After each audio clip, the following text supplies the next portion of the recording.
People, I thought the best way is just probably maybe recite a story of my father. But maybe one thing that Greg also mentioned, that we stand actually on also the what's the name of the nation? Ho-Chunk people, land. And we relate very much to the First Nation, because what happens to us is very similar to what happens to the Ho-Chunk or the First Nation, that we were removed from our own land.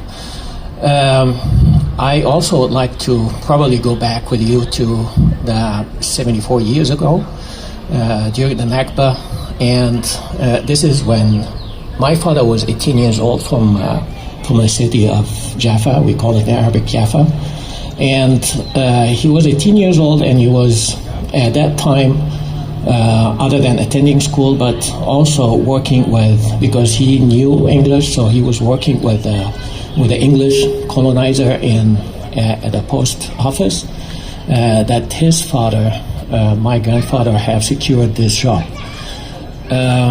During the last few days before May 15th, a lot of bomb shelling against in the city of Jaffa was from the Zionist organizations, including also all the stories that residents from the city was hearing about neighboring villages where massacres were happening, and getting terrified that they are coming. So my father told me that they have started even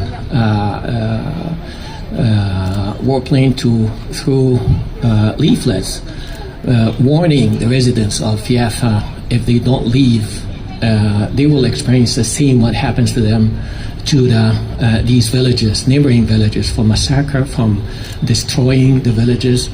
So this created a big chaos that all people started to move to the port of Jaffa. My father rushed back home, but he found already that his parents and siblings already have locked the door and left to the port. That was thousands. There's a very famous picture of that of the port with thousands of Palestinians trying to leave on fishing boats. He couldn't find his family, so he took another boat with his uncle's family, and they went to Gaza Strip. My grandparents went to Egypt and then back to Gaza Strip. So the main thing about that story is that every Palestinian I'm a second generation refugee. I'm a US citizen, but I still consider myself as a refugee, Palestinian refugee. And my father, late father, who passed away in 2018, told me so many stories about the life before the 40 years, because he was 18 years old, already working person. And he told that to his grandchildren, my children, and I will also tell that to my grandchildren. All those Palestinians, maybe they know, or their grandparents have similar stories to my story. But this actually makes us very much related and bond us to the land and the belief that we will return one day. I always tell when the Jews have escaped Europe persecution, not only Germany, the whole Europe persecution, the Holocaust, and came to our land and pushed us out, claiming that they've been there for 2,000 years ago and trying to return back. And ironically, they want us to forget after 74 years only and not to return. And this will never happen. So this actually gives us more strength. All what is happening, what happens today, you probably all have heard about Abu Aqla, Shireen Abu Aqla. And this is one of many Palestinians and suffered. But the great thing that how all Palestinians have went to Jerusalem to her funeral, which proves that we will never forget and we will return on one day. In any way, so in a peaceful, solution, maybe a one-state solution. And I want you, probably, if you need to know more stories about that, you can even read one of their historians, Ilan Pape, Ethnic Cleansing of Palestine, who wrote about what's happened, other than many other Palestinians who wrote about the Nakba. But I will tell, or I already have told my children and will tell my grandchildren, so that we will one day return. Thank you very much.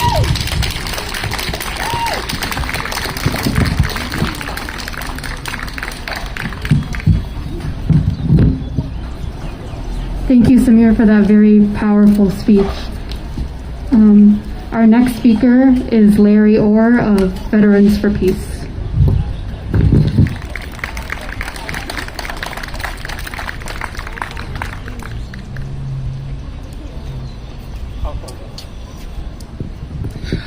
Thank you for being here. Veterans for Peace, the Clarence Kalin chapter here in Madison, is sad but glad to be here. We oppose military force, we oppose war, and we would like to see a world come about that doesn't depend on those things and that is not dominated by militarism and force. So, here we are on occupied territory. How about that? Okay. I'm a member of a group also called Foster Grandparents. I'm a foster grandparent in an elementary school. And I have to tell you, little kids understand about fairness. We can talk about law. We can talk about international law. We can talk about how international law is ignored. But if you want to talk about fairness, talk to little kids. Kids understand fairness. I wonder what's happened to us adults. So, part of what's happened is exceptionalism. As a United States citizen, I know about exceptionalism. That's us. I think the Israelis know about exceptionalism. Thank you. I think that's the way it is there. Exceptionalism, without the big word, to a little kid means being able to do anything you want to do and never having to say you're sorry. Yeah. And I think we see that in international happenings all the time. Bad things happen, no one is held to account. Shouldn't be. I'd like to say a word about friends of mine. I'm from the Vietnam era, but I served in the Middle East in intelligence. You should never use military intelligence. That's an oxymoron. But one of my best friends was on the USS Liberty when it was attacked by the Israelis. They strafed it for half an hour, alternating between napalm and rockets, trying to incinerate the ship, because the ship had all the tapes of what was going on shore at the time during the 6-day war. My buddy was on that ship. He was killed along with 30 others of my colleagues. They roasted them for half an hour and then they drowned them with a torpedo. The ship didn't sink, and the ship and its crew could have been rescued, except that, according to an officer on the bridge, airplanes that had already been sent to help to drive the Israeli planes away had been called back to the U.S. aircraft carrier by no other than our Secretary of Defense, Mr. McNamara. According to the officer on the bridge, his words were, "Get those blanking planes back on the deck." And they did. And the rest is history. I missed my friend. Got just two more things to say.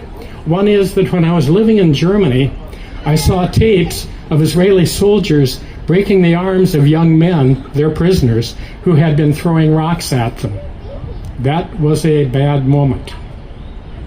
People shouldn't do things like that. But again, exceptionalism. And then one last thing. Entirely too often I read about the destruction of olive groves, the burning of trees, the desecration of sacred spaces. It's a sin to burn an olive tree. I'll leave it at that. Peace and love, it'll happen.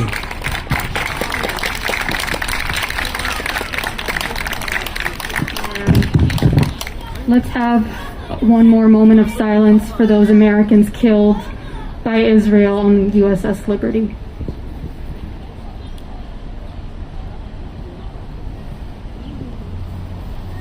Thank you. Our next speaker is Michele Bahl. Please help me welcome her.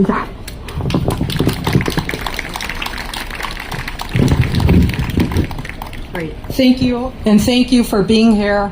I just read that in Berlin there was Nakba commemorations that were canceled by the government.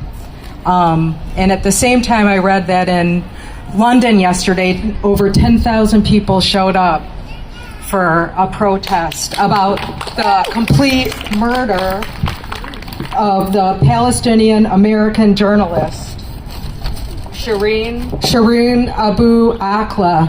So let's have a moment of silence for that.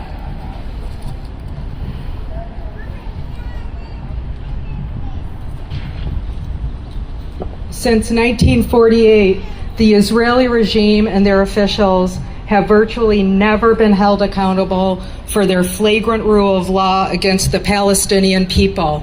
As long as the apartheid state has the support of the United States, $10 million a day or more, and its Western allies, no accountability is likely to follow for the worst of its high crimes of war against humanity and the cold-blooded murders of Palestinians they want silenced. I've been to the West Bank twice and to Gaza once since 2008, and every time I went there, the conditions on the ground got worse and worse. I remember in 2012 when I was in Gaza, a father told my delegation, crying, saying his 5-year-old son just died because he couldn't get the cancer treatment he needed because Israel would not let him out of Gaza, and they did not have it there. And there were so many stories like that. I could spend the whole afternoon just talking about a few families in Gaza and what they've been through. We have to speak out about what is happening in Palestine, and we cannot be distracted. We can't be scared about saying we're anti-Semitic. That is nothing but a distraction. 30 universities in this country have already said if you say anything against Zionism, that's considered anti-Semitism. And we have to say that we're not going to be scared about that. The Palestinians have been struggling since 1948, and we have to honor their struggle by being brave and being strong, believing in the right to return, and believing in Palestinian nationalism and unity. There's things happening on the ground that we don't know about. Palestinians in Gaza, the West Bank, and in Palestine are uniting, and there is hope. One website I really like to go to is If Americans Knew. And every day I look at the headlines, and in just one day, the headlines I see about what's happening in Palestine, if they were on the cover of the New York Times, people would be blown away. Just today, May 15th, these are a few headlines I saw. Palestinian dies from serious wounds he suffered in Jenin. Israeli soldiers shot him 2 days ago.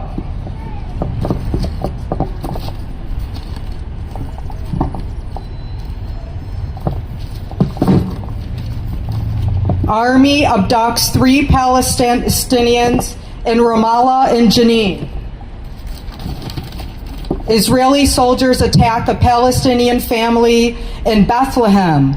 Soldiers abduct a Palestinian and his son in Hebron. And that's just today. And yesterday there were a lot more, and the day before that. It never ends. We have to understand what's happening there and speak out. I'm going to end with a quote by Shireen, who said, "I chose journalism to be close to people. It may not be easy to change reality, but at least I was able to make that voice heard in the world." And we have to do the same. Thank you so much.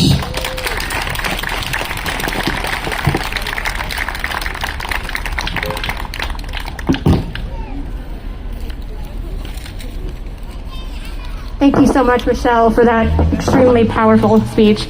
I'm just going to break this up really quick. We're just going to break this up with a chant, and then we're going to move on to our next speakers, okay?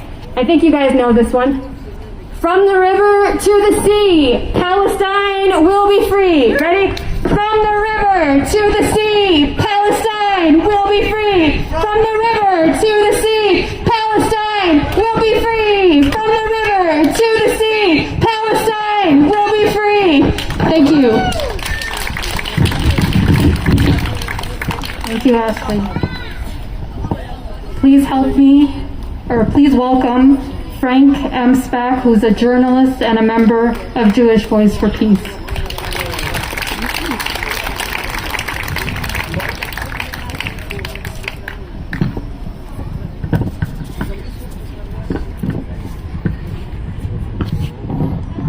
Oh, Tim, can you get the... Work? Okay, good. I'm here today to speak about hypocrisy. Now, in terms of the Middle East and Palestine in particular, that will take us some time till next week. But I just want to say a couple of things here. All of us mourn Shireen Abdul Akleh. But and as the world knows, she was shot by an Israeli sniper, and everybody understands this. Now think about this here in the United States for just a minute. What would happen if tomorrow morning Wolf Blitzer was shot in the head by a Russian sniper in the Ukraine? Would anybody say anything? Do you think the United States government would be in hysterics? The mainstream media would be, you know, where would they be, right? But instead, all we hear is a mild say, well, that's sort of unfortunate. I think that the U.S. response, the political class response here, should also be placed on the context of what's happening in the United States. About 18 months ago, January of 2021, it was reported in the paper that a journalist from the Des Moines Register was arrested, pepper sprayed, beaten up, and so on and so forth when she was covering a Black Lives Matter demonstration in Iowa. So, you know, the trial went on and so on and so forth, and eventually it worked out for her. But the journalist shouldn't have been attacked in the first place, obviously. A few months later, the North American director of Press TV. Press TV is the Iranian competitor to Al Jazeera, and in full disclosure, I do a regular 3 or 4 times a week commentary for Press TV. In any event, she was at the airport in St. Louis and arrested. She had been at Ferguson doing I guess a documentary. She was on the way to Colorado to visit her kids at the University of Colorado. She's black, she's a devout Muslim and American citizen. Was held for over 2 weeks incommunicado as a witness, a material witness for something that she had nothing to do with. As a devout Muslim, she had certain dietary and other types of issues, right? So they insisted on giving her pretty much a diet 24 hours a day of ham sandwiches. After a couple of weeks and an international uproar, but absolutely nothing in the American media, nothing in the Committee to Protect Journalists and all the other so-called protection agencies in this country, after the international uproar, she was finally released and allowed to go back to Iran. So why talk about this? Because I think what President Lyndon Johnson, of all people, said during the Vietnam War is directly related here. And he said, our foreign policy must always be an extension of our nation's domestic policy. And I think that's exactly what we've seen with Shireen. Thank you.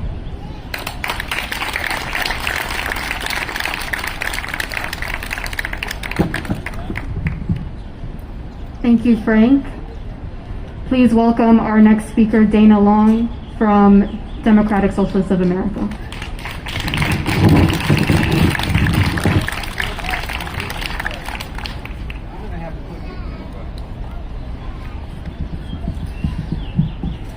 Hello, my name is Dayna Long, and I'm a member of the Madison area chapter of the Democratic Socialists of America.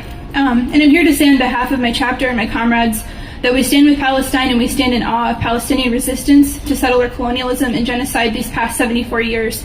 I mean it sincerely. It's really humbling to be here and to hear people's stories and to hear the strain of resistance that's still going so strong. We draw a lot of inspiration and strength from the movement for Palestinian liberation here in our own community. It means a lot to us to share community with all of you. And I have to share a kind of humbling story actually about our organization. It's not a thing that I'm proud of. In 2017 at DSA's National Convention, our organization voted to support the boycott, divestment, and sanctions movement. We committed to that as a national organization. Well, in 2021, our commitment was tested when DSA endorsed Congressman Jamal Bowman voted for material support for Israel's campaign of ethnic cleansing and violated the terms of the BDS movement.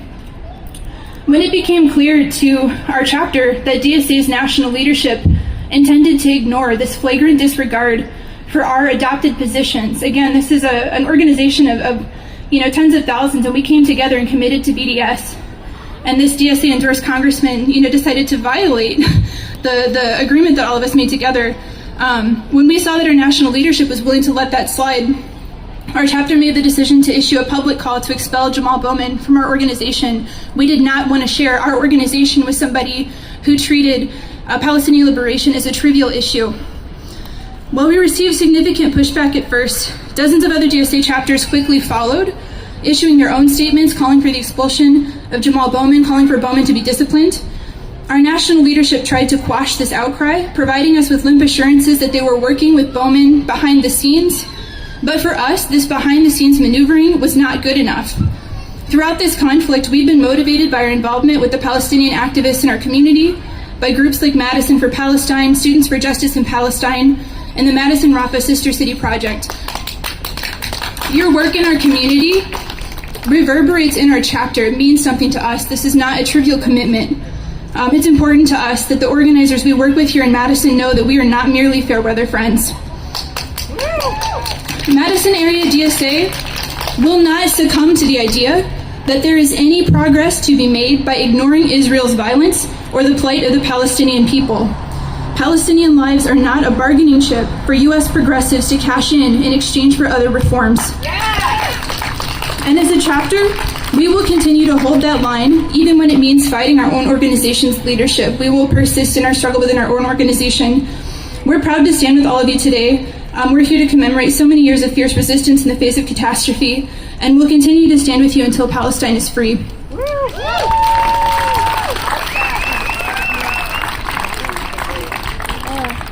Thank you, Dayna, for that very powerful speech.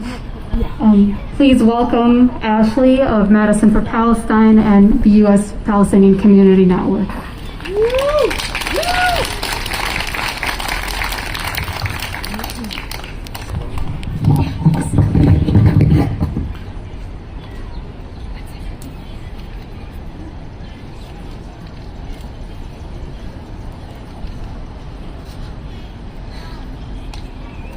Hi everyone, I apologize in advance. I tend to go on longer than I should, so there's never enough time to say all the things that I want to say, things that need to be said, and that's because Israel, with the full support of the U.S., will not let us live in peace.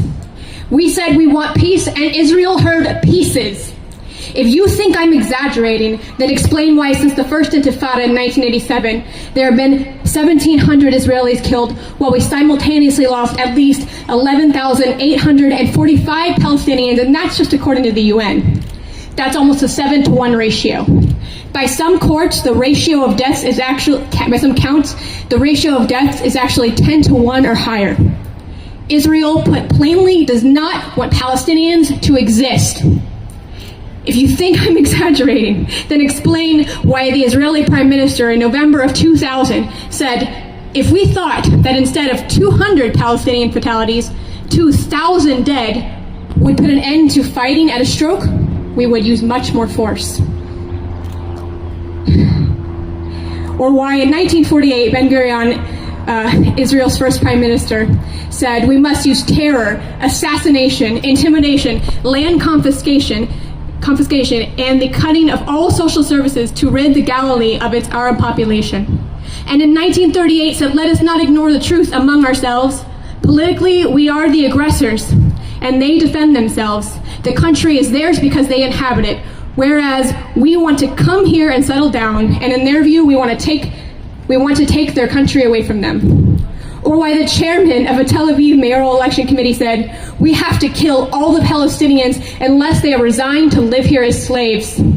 Or why in 2017, an Israeli spokesperson for an EU campaign quite literally said, fuck it, wipe out Gaza. That same spokesperson said, here's a strategy that hasn't been tried out yet. 1,000 Arabs killed for each one of our people killed. I think they owe us 5,000 from last week. I could go on for hours with barbaric quote after barbaric quote by Israeli officials and representatives throughout the years to the present day, but our time here is obviously limited. Neither Palestinians living in the diaspora nor our vocal allies are immune to Zionist antagonism. Countless advocates for the Palestinian cause here in the U.S. and abroad have been targeted for intimidation campaigns, and far too often, the campaigns are effective. Either shut up about Palestine or lose tenure. Either shut up about Palestine or you're fired. Either shut up about Palestine or you're an anti-Semite or a terrorist sympathizer. In many states, any contract you sign for employment may include language that prohibits you from boycotting Israel. The non-violent tactic of boycott, divestment, and sanctions, otherwise known as BDS, from Israel is quite literally prohibited by law for some of us here in Wisconsin and many other states.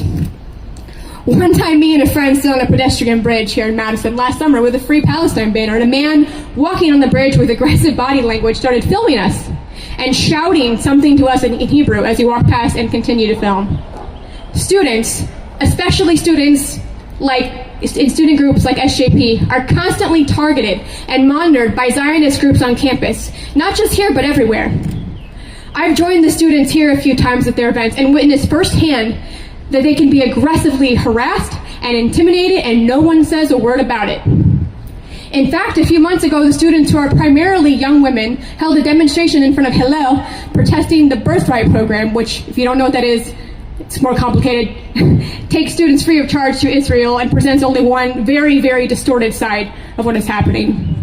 They were aggressively harassed by a large man who physically moved his body forward as he screamed at them, calling them terrorists, among other blatantly racist things. This abuse went on for several minutes until Hillel's CEO came out and told the primarily Palestinian and Arab students to leave, threatening to call the police. Not the white man, though, screaming obscenities at the student. Shortly after the incident, the university released a vague statement about rising anti-Semitism on campus. Not a word about the blatant racism and Islamophobia the students endured. Interestingly, Madison was one of the first communities in the U.S. to publicly support the movement to free South Africa from apartheid in the 1970s, which was achieved largely through BDS tactics. Unfortunately, some of the same governing bodies in Madison, which once passed a variety of anti-apartheid resolutions, have not shown the same solidarity to the Palestinian cause. Several of us tried for months, with the Dane County Board of Supervisors to get a resolution recognizing Palestinian humanity and the crimes committed by Israel, specifically during the massive bombardment last May. None of you have forgotten that, I'm sure, but to no avail. In fact, they decided to not even vote on it. It's worth noting that our city council passed a Ukraine solidarity resolution just days after the war began. Palestinians in Palestine, of course, have it much worse.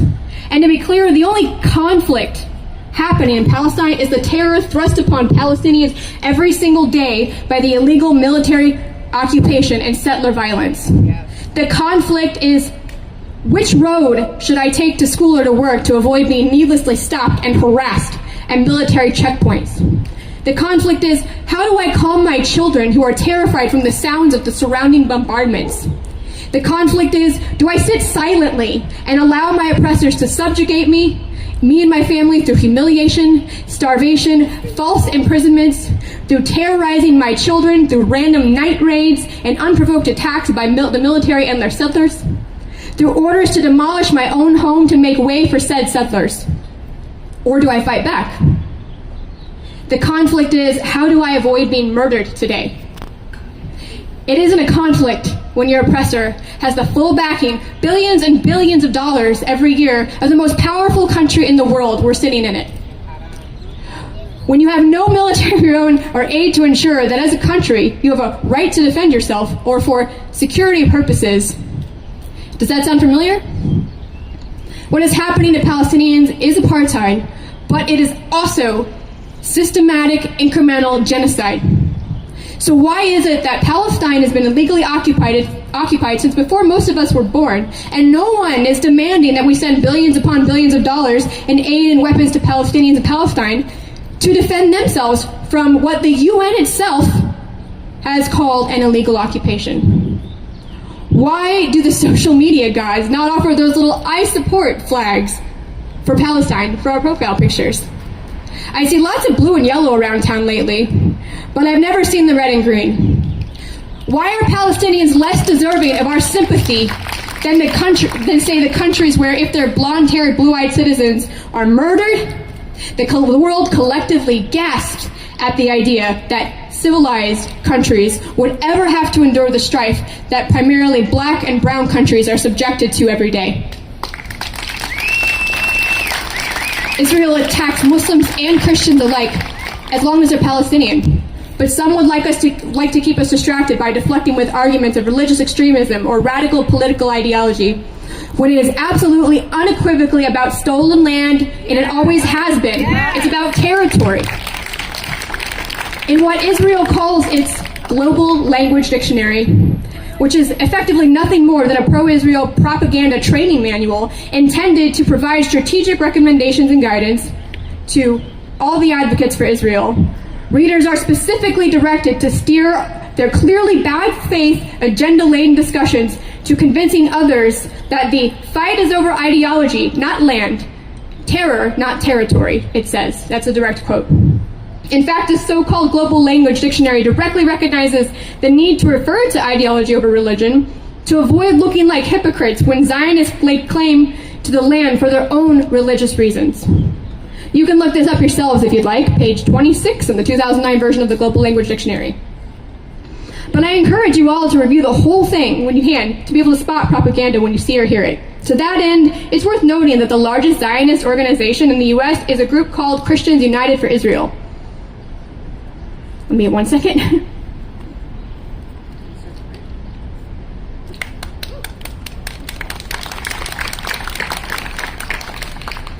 Unfortunately, my friend who was going to give the land acknowledgement today couldn't come, but one was still given by another friend of mine, Greg. So I'd like to thank Greg for stepping in and completing the land acknowledgement, and for acknowledging that the land that we stand on today, like others have said here, is not ours. We didn't steal it, but it was stolen, and we benefit from its theft, to the detriment of the indigenous tribes who were here long before any of us got here.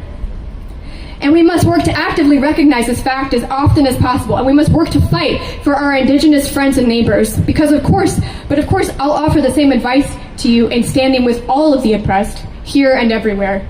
Our liberation is their liberation, and their liberation is our liberation. We are not free until we're all free. Our elected leaders do not stand with us, let me be clear. Every single administration is wholly complicit in the genocide of the Palestinian people, and we should not have to beg and plead with them to recognize our humanity.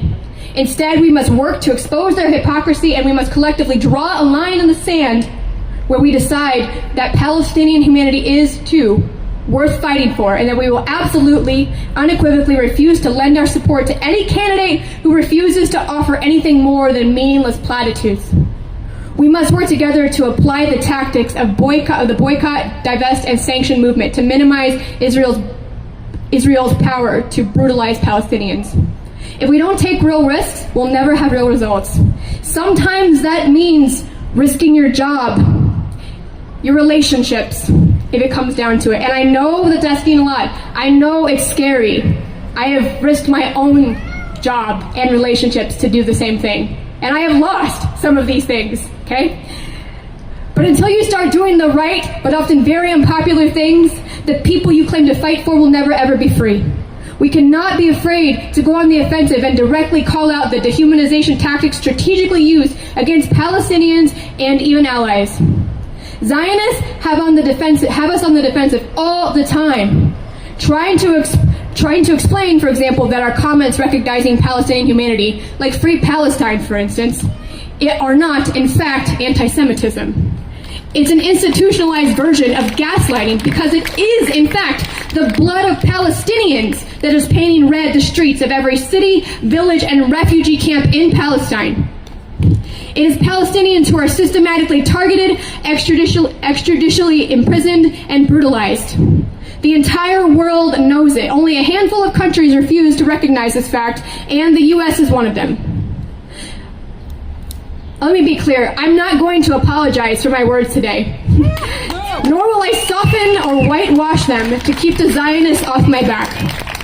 So in closing, I'd like to quote Ali Abunimah from the Electronic Intifada, who said, "People who find excuses to condemn an occupied people for resisting are people who would like Palestinians to die quietly while Israel does what it wants to do." On that note, from the river to the sea, Palestine will be free! From the river to the sea, Palestine will be free! From the river to the sea, Palestine will be free! Got another one for you. From Madison to Jenin, justice for Shireen! From Madison to Jenin, justice for Shireen! From Madison to Jenin, justice for Shireen! Free, free Palestine! Free, free Palestine! Free, free Palestine! Free, free Palestine! Free, free Palestine! Occupation is a crime! Occupation is a crime! Occupation is a crime! Occupation is a crime! Thank you, everyone, and I want to thank... I want to thank everyone who came out today. I want to thank all of our supporting organizations, our volunteers. There's too many to name, but I will try to name a couple. There's so many organizations. If you check out our flyer, please give them all some props because our heart is very warm to have their support. Our heart is warm to have your support here. I also want to just call out by name. I'm going to mispronounce her last name. Her name is Ankita. She has a show on WRT who let us use her space. Risked us getting her place messy making banners. She has a show on WRT. I think it's called Subtle Desi Trades. Check it out. I'm giving her a little thing here. Also, Palestine Partners. Cassandra is somewhere right over here. A lovely woman who runs Palestine Partners. Please check her out. She's got all kinds of great stuff from Women in Hebron that you can buy, like keffiyehs and things like that. Is there anything else I'm missing? You are brave. Okay. Thank you. Thank you so much, everyone, for coming. Feel free to hang around. We've got, if you want to stay in touch with our groups, we have a sign-up sheet here. I promise we won't spam you at all. There's a sign-up sheet here. There's also some literature. Please take it. There's QR codes to scan. You can find more information there. If you want to connect with any of the groups here today, any of the people here today, I highly encourage you to do so. Madison DSA, SJP, Madison-Rafah, Palestine Partners, USPSM, which is national, but please do it. These are all wonderful, wonderful partners. Thank you all so much again. Bye.